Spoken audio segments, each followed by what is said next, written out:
ভাইরে জীবনে আজকাল যা করতে যাচ্ছি সম্পূর্ণ তার উল্টোটা হয়ে যাচ্ছে। এত অসুস্থ শরীর নিয়ে হাজব্যান্ডের কাছে চলে আসার পরও একটু রেস্ট পেলাম না, সাথে সাথে বেরিয়ে যেতে হলো কাজের উদ্দেশ্যে। কিন্তু সেই কাজ তো হলোই না, বরং উল্টাপাল্টা ঘোরাঘুরি আর উল্টাপাল্টা খেয়ে আমার শরীর আরও বেশি খারাপ হয়ে গেল। আসসালামু আলাইকুম, শখের টুকিটাকির আজকে ছোট্ট একটি মিনি ব্লগে আপনাদের সকলকে স্বাগতম। তো এই কথাগুলো কেন বলেছি, যারা আমার গতকালকের ব্লগ দেখেছেন তারা নিশ্চয়ই বুঝতে পেরেছেন যে আমি প্রচণ্ড অসুস্থ, এবং হাজব্যান্ডের অসুস্থতার খবর শুনে আমি মাত্র 1.5 দিনের মাথায় আমার বাবার বাড়ি থেকে চলে এসে তারপরে বিকালে বের হয়েছিলাম দুইজন কিছু খাবার কেনার জন্য, শুকনা খাবার। কিন্তু সেই খাবার না আর কেনা হয় নাই। কেন হয় নাই, এই যে ভিডিও দেখুন বুঝতে পারবেন। তো ও অফিসে ছিল, আমাকে বসিয়ে রেখেছিল, বললো কি যে তুমি তোমার মতো কিছু খেয়ে নাও। তো আমি প্রথমে ফুচকা খেয়ে নিলাম, টক নিয়েছিলাম, আমি টকই পছন্দ করি, সাথে লেবুর শরবত, অনেক ঝাল হয়ে গিয়েছিল। দেন আশেপাশে ওর অফিসের পাশে এরকম ঘোরাঘুরি করছিলাম, ব্যাঙ্গেলস দেখছিলাম, আর টুকিটাকে অনেক কিছু দেখছিলাম। এর মাঝখানে যে চোখে পড়লো এই যে স্টিকার, মানে ওয়াল স্টিকারগুলো, ইদানিং এগুলো খুব বেশি চলতেছে। তো ওখান থেকে সরে এসে আমি আবার মেয়ে মানুষ তো, সংসারী মহিলা, থালা বাসনের দোকানে চলে এসেছি। যদিও আমার এটার একটু দরকার ছিল, তারপরেও ভাবলাম কি যে না থাক। এর মাঝখানে এত মানুষ, এত ভিড় সন্ধ্যাবেলা, আর শরীরটা সত্যি খুব খারাপ লাগতেছিল। দেন আবার চলে গেলাম নতুন আর একটা স্টিকারের দোকানে।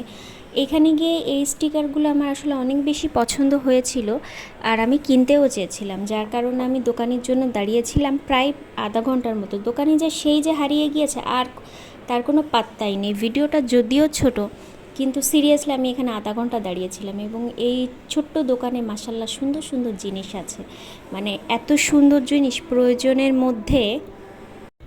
আর এই যে যা যা দেখতে পাচ্ছেন, বিশেষ করে ওয়াল স্টিকারগুলো, এগুলো ছিল মাত্র 20 টাকা করে, ভাবা যায়।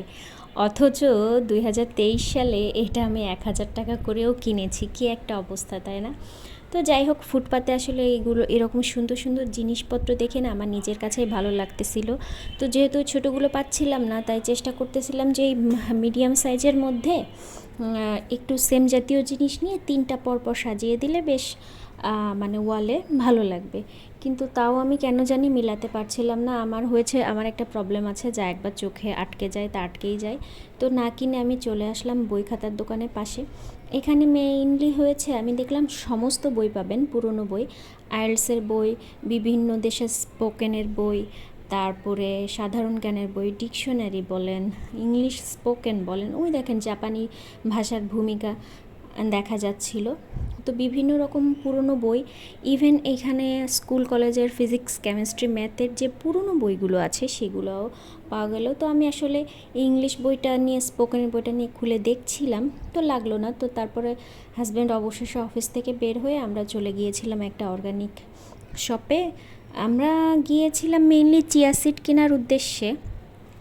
চিয়া সিড অনেক নর্মাল দোকান থেকেও কেনা যায়, বাট ওই যে আমার হাজব্যান্ডের একটু শখ বেশি, সে বললো না আমি এটা অনলাইনে দেখেছি, আমি এখান থেকে গিয়েই কিনে নিয়ে আসবো। তো ঠিক আছে, তার কথা।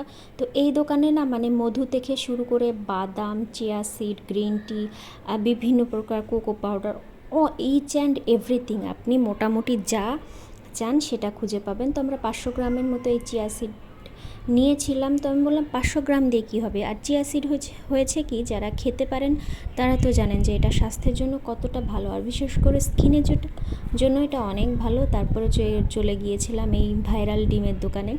তো আমার হাজব্যান্ড নাকি প্রতিদিনই তার অফিসের পাশে এই ডিমের দোকান থেকে ডিম খায়, অথচ আমার কাছে এসে গল্প করে। তো ডিম খাচ্ছিল, আমি প্রথমে রাস্তার পাশে ডিম খেতে চাইনি, পরে ওর খাওয়া দেখে আমারও খেতে ইচ্ছা করলো, তাই খেয়ে নিলাম। ডিমটা মাশাআল্লাহ অনেক টেস্টি ছিল, হাঁসের ডিম নিয়েছিলাম আমরা। তো তারপরে আসলে আমরা বাসার উদ্দেশ্যে করেই চলে আসছিলাম। আর এর মাঝখানে কিন্তু অলরেডি 5 থেকে 6 ঘন্টা আমি বসে থেকেছি, মানে একে তো অসুস্থ, তারপরে আমার পেশেন্সের পরীক্ষা নিয়েছে। কি আর করা যায়, আসলে আল্লাহ রিজিকে যেদিন যেমন লিখে রাখে তেমনই।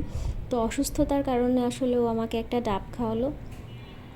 ডাবের দোকানে আসলে অনেক বেশি দাম ছিল, তারপরও দামের দিকে না তাকিয়ে না ডাবই খেলাম। আর আসার পথে যেহেতু রান্না ছিল না, তাই আমার পছন্দের পোলাও আর মুরগির মাংস নিয়ে আসলো। এটা আমাদের বাসায় প্রায় আনা হয়, তো আমরা আসলে খেতে বসে গিয়েছিলাম। আর সবথেকে মজার জিনিস কি বলুন তো, সবথেকে মজার জিনিস দেখেন, আমরা কাবুলি পোলাওর ভিডিও দেখছি, পাকিস্তানি পেশোয়ারি কাবুলি পোলাও, আর আমরা বিরিয়ানি খাচ্ছি। তো আজকের মতো এইটুকু। সবাই ভালো থাকবেন। আল্লাহ হাফেজ, আসসালামু আলাইকুম, এবং চ্যানেলটি সাবস্ক্রাইব করবেন।